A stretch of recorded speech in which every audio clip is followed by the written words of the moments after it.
Hi guys, so today I'm going to be doing a book review video. I have 6 books, so let's just get right into it. So the first book I'm going to talk to you guys about is the thickest book.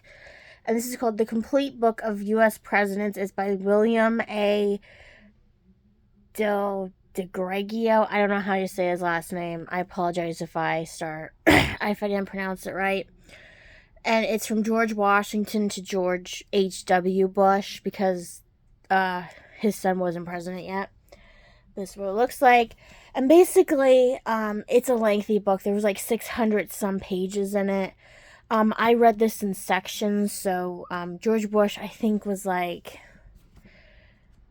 the 41st president or something like that.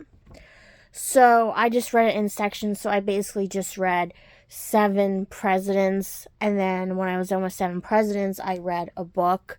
So that way I wasn't gonna because if I read this book from cover to cover all in one go, I was gonna get bored with it. There were some pretty interesting things in this book. It goes from it talks about their name, where they got their name from, their childhood. It's like little snippets of it.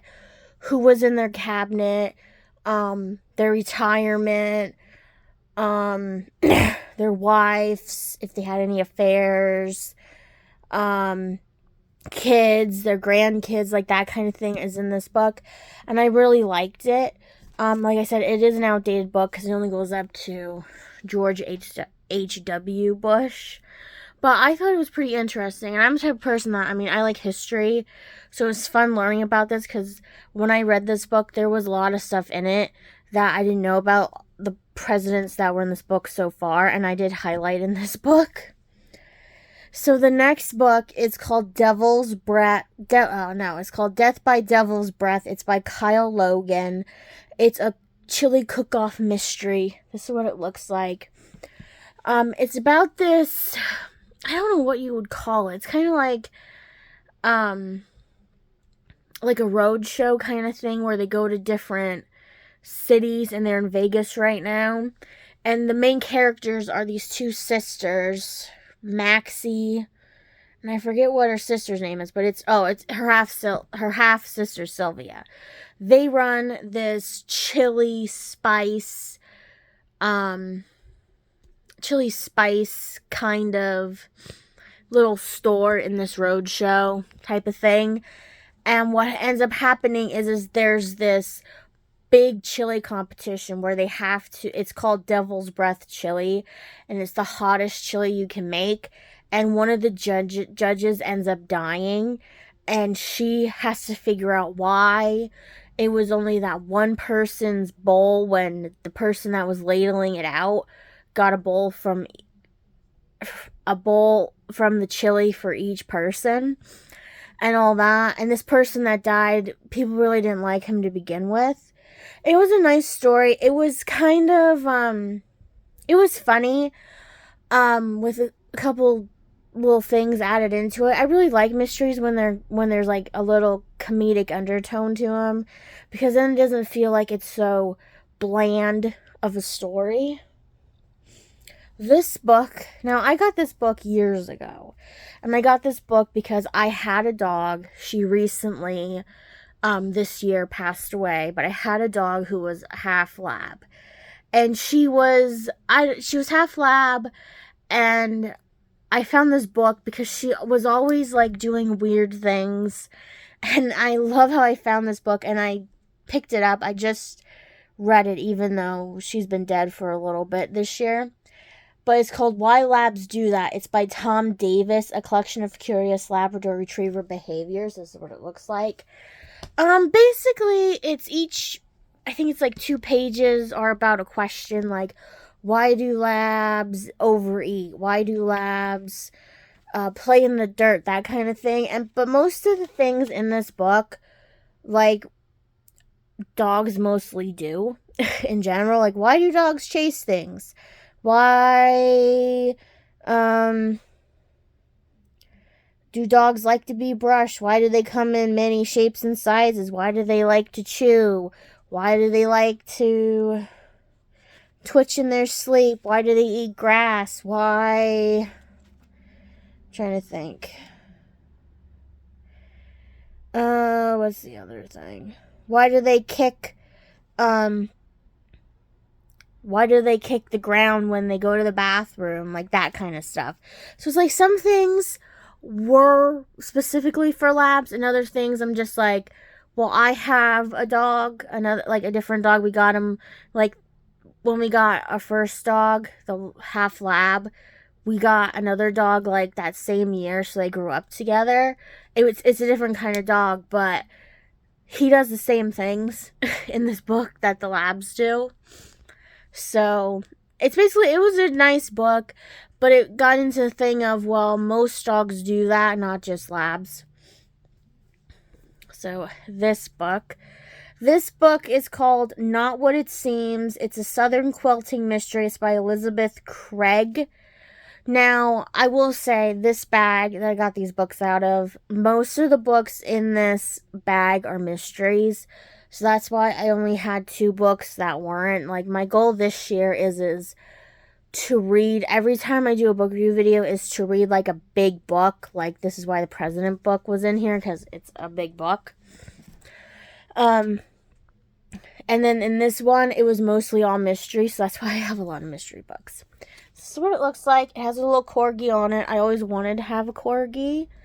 I'm not close to getting one, but I want to have one in the future.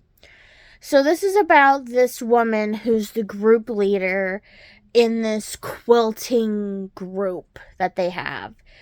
And they're looking for new members.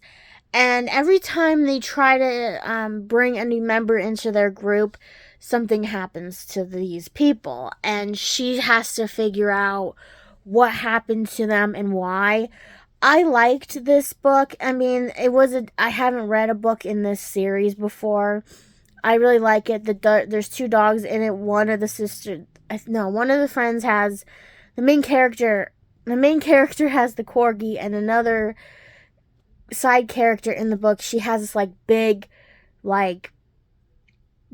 kind of dog who acts goofy all the time. It's really funny. This book was called Righting All Wrongs. It's by Ellery Adams. It's a book by the Bay Mystery, and I think I read a book by Ellery Adams before, but it wasn't this series. I just don't know for sure or not, because all these, I mean, the thing is, I can read 6 mystery books for a book review video, but my thing is, they can't all be kind of the same, because after a while I feel like mystery books just get the same, but these 4 that I have weren't the same. So what it looks like, it's about this couple, Olivia and Chief Rawlings, because he's the police chief.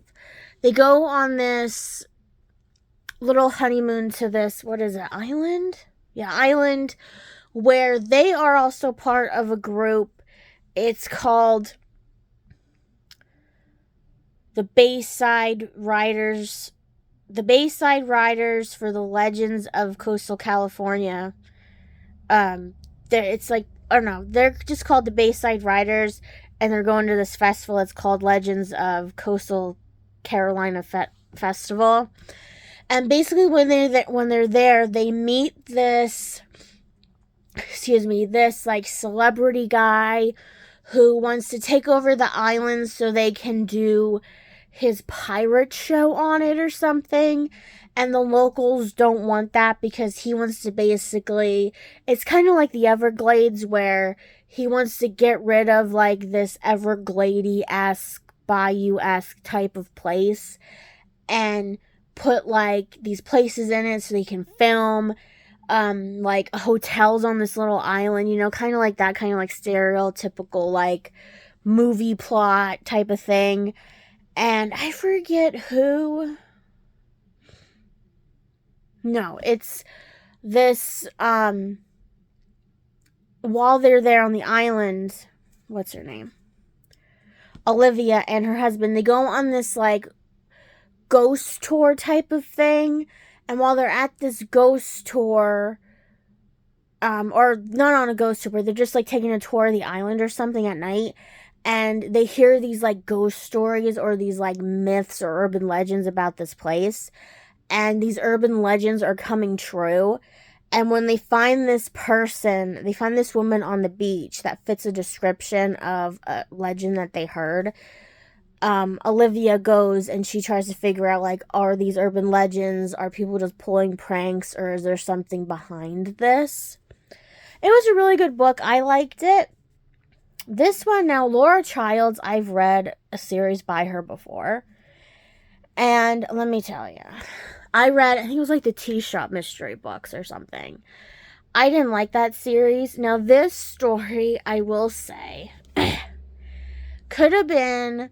I hate when mystery books are longer than 200 pages, because that tells me that this person is just droning on and on and on and on and on and on about whatever's happening in this book.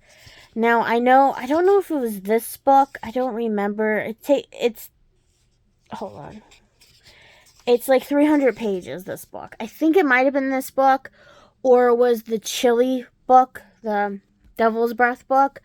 But in one of the books, it just droned on and on and on, because every time they introduced a new character, so say like the main character did something, they went back to wherever they were, and then they had to reiterate every little thing that happened to that main character. And it went on and on and on in that book. I don't know if it was this book or not.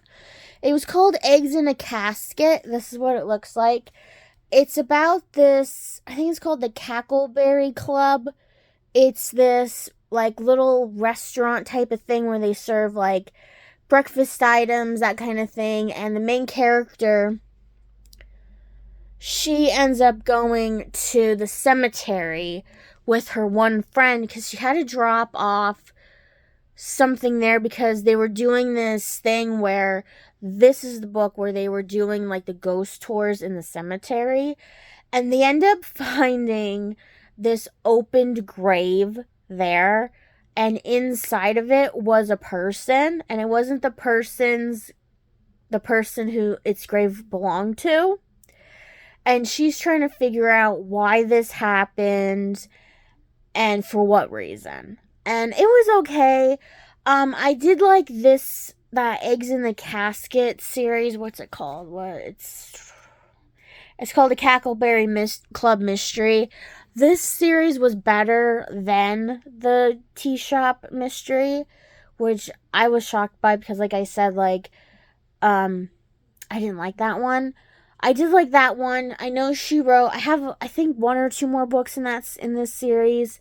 And then there was another one. It's like a scrapbooking mystery series she did. I think I have 2 books in that series to read. But all in all, it was a good, okay book review video, or book review month. I'll see you guys next time with another video, and I hope you guys have a wonderful day.